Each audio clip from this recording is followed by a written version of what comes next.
It's been kind of a toss-up whether or not the instructors that I've had during my degree even knew that trans people existed or even knew how to properly interact with trans people. I had a few who were really good, and the one thing I liked about those instructors the most was I was treated like any other person. During my time at KP, I was involved in research looking at the experiences of queer students, and we got a lot of stories from students about instructors who would just continuously dead name, misgender, and harass students.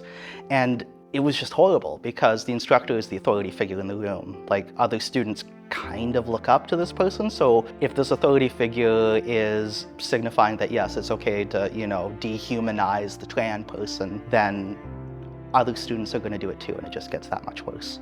When you're in that kind of a situation where a trans person is really being either piled on or kind of excluded, it's kind of really difficult because there isn't that much you can do, because as a student, you're not really in that position of power. You can have your shoulders back, chin up, and you can exude that source of power to, make the other students listen to you. But at the end of the day, power comes from the top down in classrooms. And if the instructor doesn't set on that first day the expectation that this is an inclusive classroom, we're going to use proper pronouns, we're going to respect people, we're not going to gawk and stare at other people. If instructors don't do that on the first day, then trans students in the end end up feeling kind of wishy-washy because we don't know whether or not someone's a good instructor or one of the bad ones.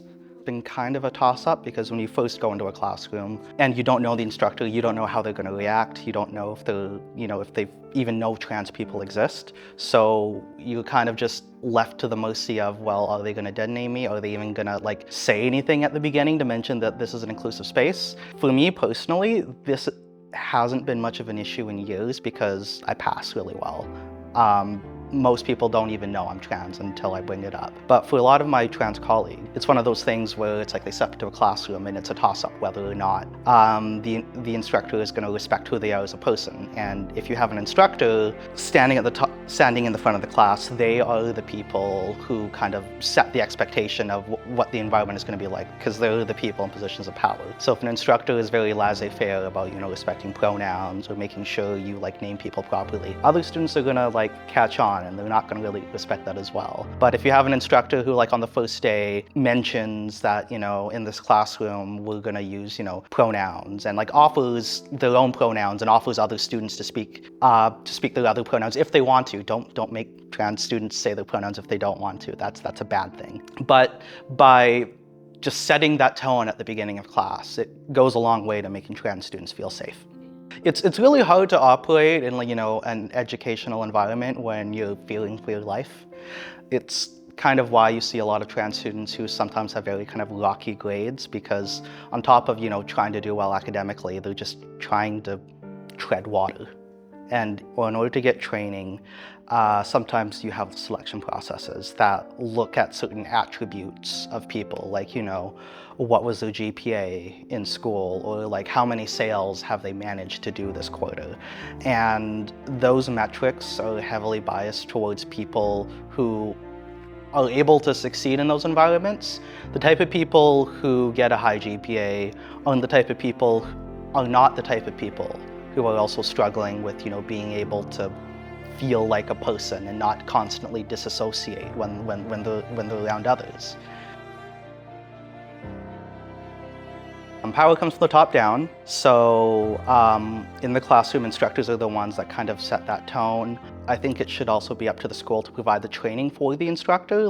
Sometimes instructors just don't know anything about queer or trans people, and they want to know, but they don't know where to reach out. So instead of relying on these individual people to go out and try and find these resources on their own, there needs to be your workplace needs to have some type of comprehensive onboarding or comprehensive training guide that can teach people, okay, how do you interact with not even just trans students, but maybe trans clients as well, in a way that is both respectful of who they are as a person.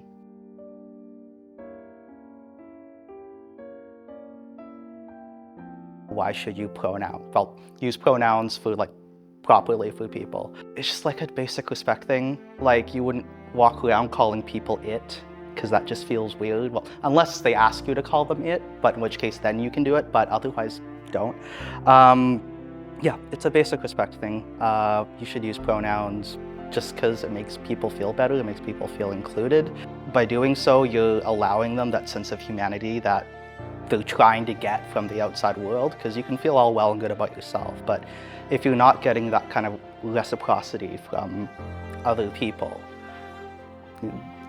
are you even really human if other people don't treat you that way? When navigating the classroom as a student, the one thing that always kind of came to mind was, as a student, I didn't have my name legally changed yet, because that is a long and arduous process and requires a lot of emotional energy, which at the time I was putting into, doing good school stuff. So whenever I kind of went into a class on the first day, I had to either rely on the fact that I had known the instructor beforehand, I had emailed the instructor beforehand, but it was kind of a toss-up whether or not they would get my name. People who don't know, dead naming is when you refer to a trans person by either the name that they were kind of assigned at birth or the name that they don't really want to be associated with anymore. And just like pronouns, dead naming a trans person in a sense is kind of denying them their humanity, because instead of, making them feel welcome and included as they are, you're otherizing them and you're making them feel less than. So to have it happen publicly. Like, a lot of people react in different ways. I'm not sure if you can tell, but I use humor a lot. So for like a long time, I always kind of used humor to deflect whenever people dead named me. There are a lot of queer Filipinos out there, but just where I've grown up, media that I consume, I don't see them, like, ever.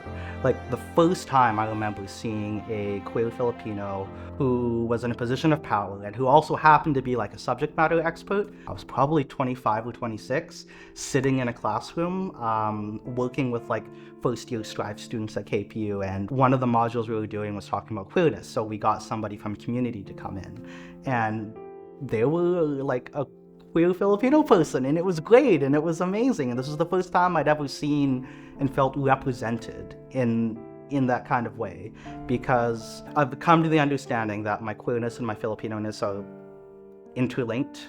They are two sides of the same coin, and I experience a lot of white queer culture, but I don't ever really get to experience not just Filipino queer culture, but like half Filipino second generation queer culture, which is its own very specific and unique thing that I have slowly gleaned over the years.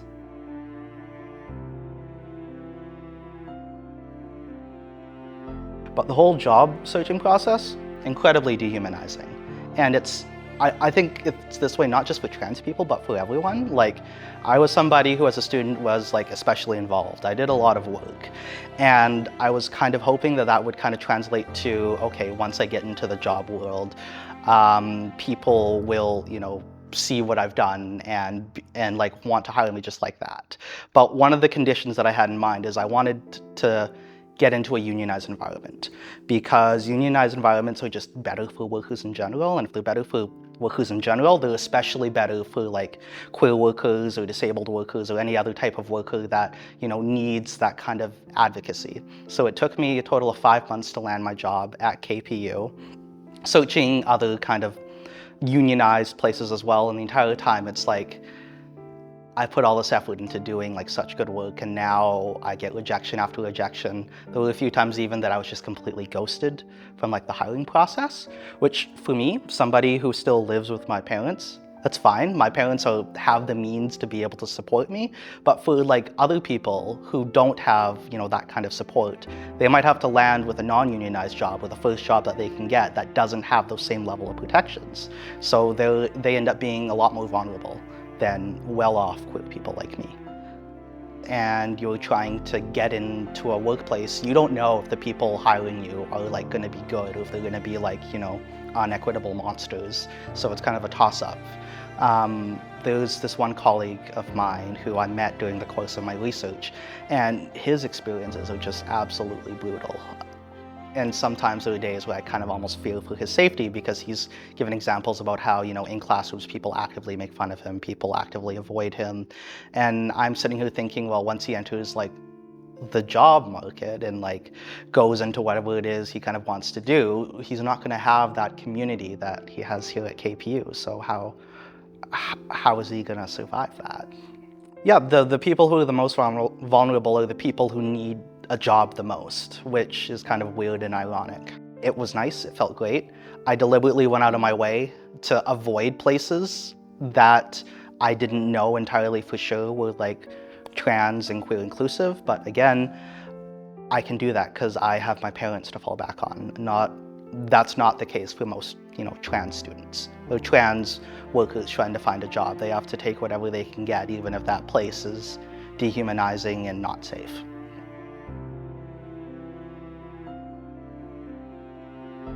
They made their way through academia, navigating the power structures without, I think, ever really questioning whether or not those power structures ought to exist, and they end up perpetuating them. And by perpetuating those power structures, usually the people who rise to the top tend to be white, cis, straight dudes. Being able to make things more equitable, inclusive isn't a passive process. It's something that requires a lot of introspection, a lot of looking at the policies and the way you do things, and then questioning whether, looking at the policies and the way that you do things, and then questioning whether or not those need to be changed.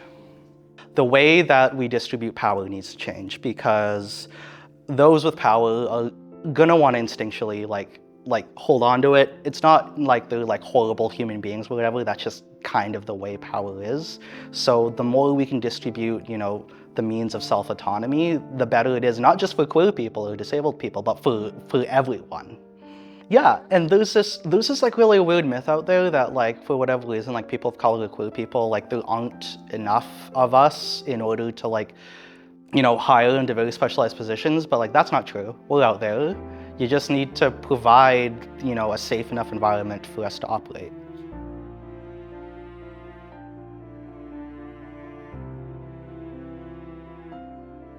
There have been a few times where in previous workplaces that hadn't really made the active effort to be more inclusive, where I would have people come up to me and ask where I'm from. Because I'm half Filipino, I look vaguely ethnic, so people sometimes feel comfortable asking me that question, and then, I respond with, I was born in Burnaby. And then the next question that they always ask after they don't get a satisfying question there is, oh, where are your parents from? So I have had a lot of fun making up places where my parents are from to see how far it would go. Like, my dad is from like North Van, so I say, he's from North Vancouver. And of course, the people asking those questions assume that means my dad's white and not indigenous, so okay. And then my mom, who's normally from the Philippines, sometimes I would say Samanon, which for whatever reason people would always assume that she was indigenous, and that's why I looked the way I looked. That's why I looked the way I looked. Other times I just said that she's also from Vancouver, and then they're like, oh, and then they just kind of walk away without having a very satisfying response.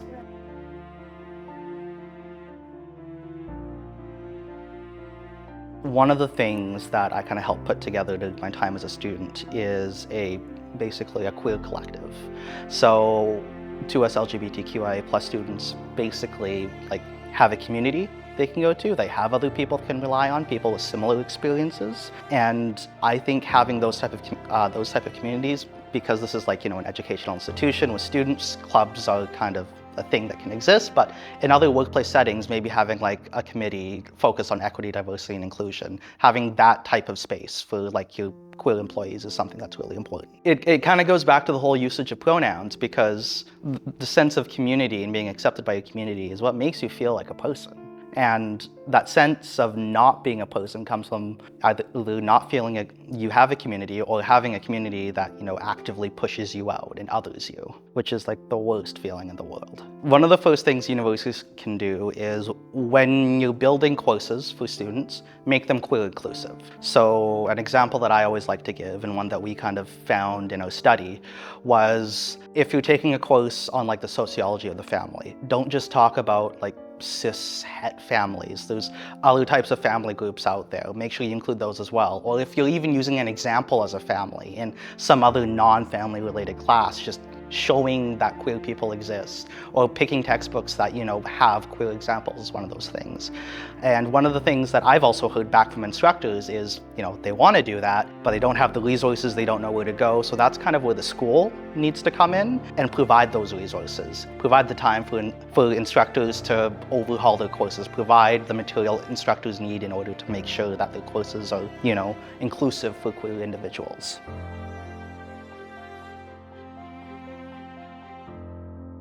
Advocate for your workplaces to provide that kind of training, because as an employee, I don't feel like it should be up to you to learn all these things on your own. It's really up to the workplace to really provide that sense of safety to queer people, and that workplace can do that by providing the training, the resources, and everything that other employees would need in order to know how to, interact with a queer person without, looking like a complete moron. When people come up to me and ask me questions about my queerness or queer issues, and it's like, man, I like Star Trek. Talk to me about Star Trek or the new Has-Been Hotel that's out. I love that. Talk to me about that instead. I don't like talking about the fact I'm trans. The only time I talk about being trans is one, when there's other trans people and I want to help them in some way, or two, when some other person brings up me being trans. Being trans is not a topic I talk about normally because it's the least interesting thing about me.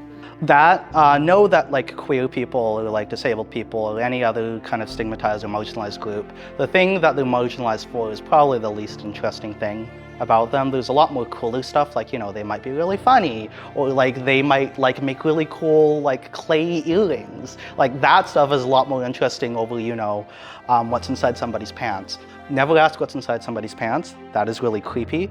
Don't do that. We as in trans people and queer people in general, we are not gonna eat your children, we're not gonna murder your babies, and we will not trans your kids. If we can trans your kids, that means your kids are already trans. So, that kind of sounds more like a you problem.